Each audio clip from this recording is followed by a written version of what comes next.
Hello and welcome to Rika Talks Pokemon.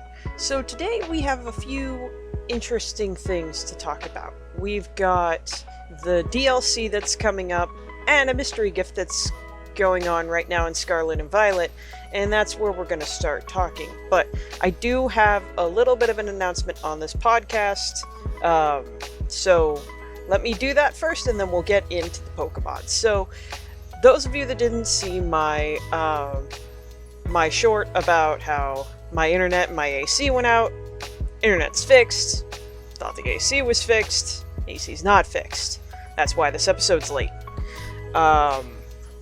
So until then, I'm gonna have to record these when it's cool enough for me to do so with the fans off.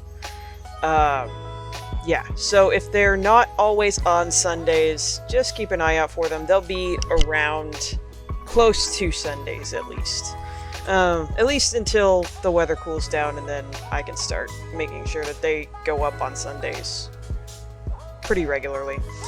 And yeah, so sorry for the late episode. Let's get into it. So there is a mystery gift going on in Scarlet and Violet right now that is going on until September 18th. And it is for Mew. But not just any Mew. It's a level 5 Mew with a random Terra type. Your Mew will be special to you. What it is it has its normal move set except for one thing. It has one random move that is linked to its Terra type. So if it has like a fighting Terra type, it'll have Aura Sphere. If it has a steel Terra type, it'll have Flash Cannon.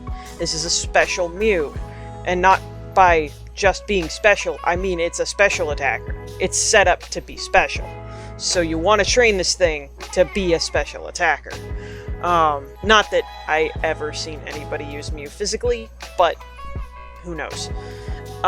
There will be Mewtwo raids coming up in the near future, where if you take this Mew into the Terra raid, it will get the Mightiest Mark.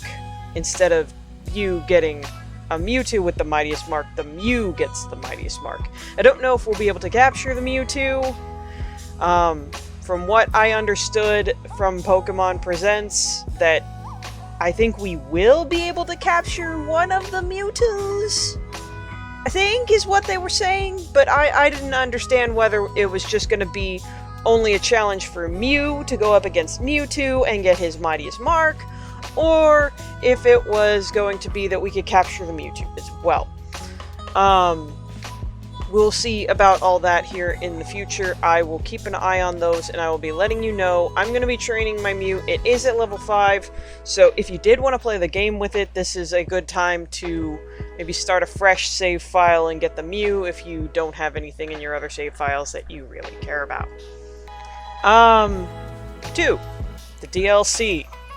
The DLC is going to be pretty phenomenal from what I've seen. We're getting an evolution to Duraludon, which is pretty cool.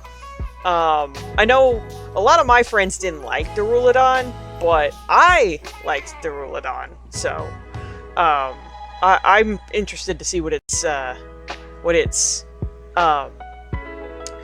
evolution's going to be like. And we're getting another either form of Applin or evolution of Applin, and it's a candied apple. And guys, I love candied apples. I think they're phenomenal. Like, they're one of my favorite fall things, and this is coming out in fall, and we have an Applin that looks like a candied apple. It is so cute. Anyway, that's not the biggest news. The biggest news is that all of the starters will be capturable in the DLC.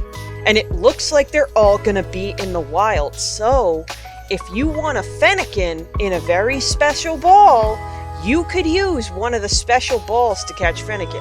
Same with Bulbasaur, same with... I saw all the starters, it looked like. Like, at least every generation they showed one of the starters. So I'm guessing all the trios are going to be capturable. So, all the starters, and I think that's going to be amazing for, like, playing through the DLC, because I always like to start with a new team. I always put my team that I played through the game with aside, and I go through and I capture a new team to play the DLCs with of Pokemon that were in the DLC. That's what I did with Sword and Shield, and I loved doing that. That was phenomenal. So probably I will bring one of my Pokemon to help me catch the Pokemon, and then I'm gonna go through the DLC, and it's gonna be amazing doing it with a new team and everything. So definitely gonna have some starters on that team for sure. Might even use the Mew. I don't know, because I don't know if I'm gonna have it raised for the Mewtwo raid before that happens, because I don't remember the dates on that. But I will be keeping an eye out on the Switch news, because usually they post about the raids on the Switch news, and I'll keep an eye out about anything for that. So we may get an extra episode throughout the week where I just talk about the Mewtwo raid, just so that everybody knows what's going on and how to run their Mew. So there you go. Starters in the DLC. That was number 2. Now, this next one might be a little bit weird, because I don't know how many people are playing this game still, but I love it, and I wanted to talk about it. Pokemon Mystery Dungeon Rescue Team DX. The remake of Red and Blue Rescue Team that's for the Switch. I've been doing some shiny hunting in it. I haven't gotten any luck yet, but I did come across an item, and I think this item is going to be the item to help me get shinies, because I don't think they'll come with you otherwise. I think they're locked behind this item.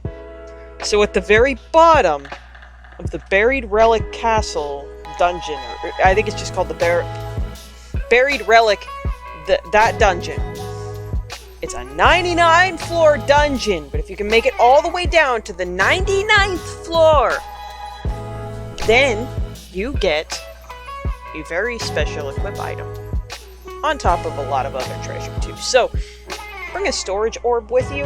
I didn't do this, and I'm very sorry that I didn't, because I had to leave behind a lot of stuff. Bring a storage orb with you. It will save your life, I promise. But there's a bow down there called, I think it's called the Friend Bow. And its description says that if the lead Pokemon in your party is wearing this, that it will make it easier to befriend Pokemon, including shinies. So it makes shinies possible to capture. So, here's what I would recommend for anybody who wants to do some shiny hunting in Mystery Dungeon.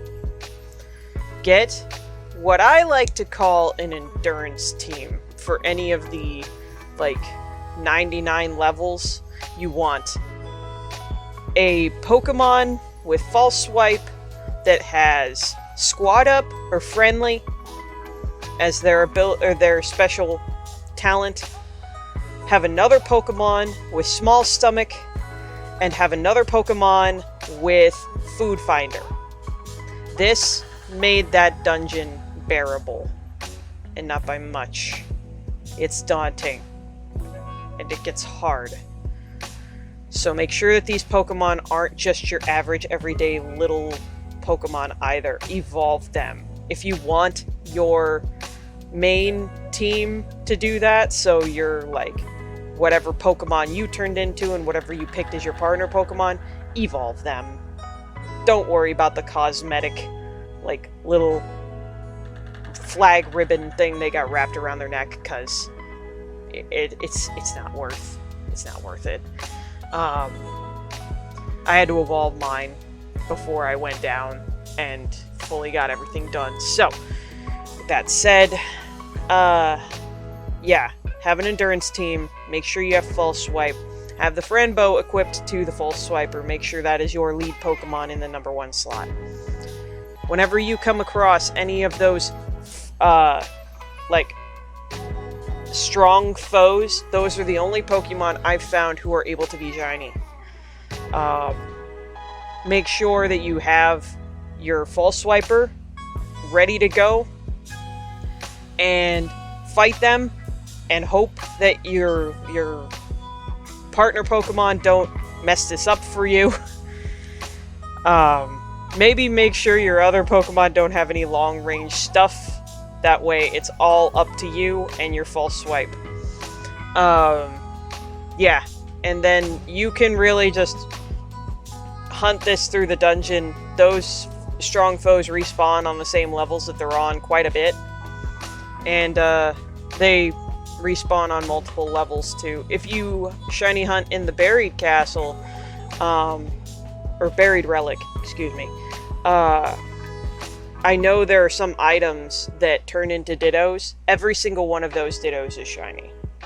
So if you're looking for a shiny Ditto, that might be the place to hunt, because you're going to get a lot of opportunities.